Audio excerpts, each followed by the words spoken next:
শপথ গ্রহণের পর আজ প্রথম দিন সচিবালয়ে অফিস করলেন নতুন প্রধানমন্ত্রী তারেক রহমান। বুধবার দুপুর 12:30টার দিকে সচিবালয়ে নিজ কার্যালয়ে এসে পৌঁছান তিনি। প্রায় 19 বছর পর সরকার প্রধান হিসেবে তার আগমনে সচিবালয়ে উৎসবমুখর পরিবেশ বিরাজ করে। প্রধানমন্ত্রী সচিবালয়ে পৌঁছালে মন্ত্রিপরিষদ বিভাগের ঊর্ধ্বতন কর্মকর্তারা তাকে স্বাগত জানান। 1 নম্বর ভবনের 3 তলায় প্রধানমন্ত্রীর জন্য নির্ধারিত অফিসটি নতুন করে সাজানো হয়।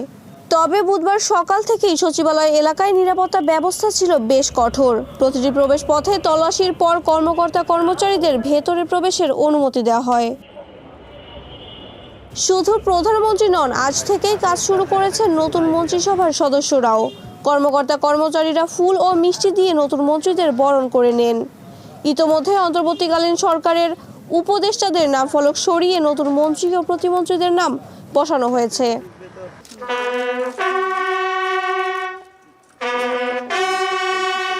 মঙ্গলবার শপথ নেওয়ার পর সকালে সাভারের জাতীয় স্মৃতিসৌধ ও শহীদ রাষ্ট্রপতি জিয়াউর রহমান এবং সাবেক প্রধানমন্ত্রী খালেদা জিয়ার সমাধিতে শ্রদ্ধা নিবেদন করেন। সবশেষে আজ সন্ধ্যা 7টায় জাতির উদ্দেশ্যে ভাষণ দেবেন প্রধানমন্ত্রী তারেক রহমান।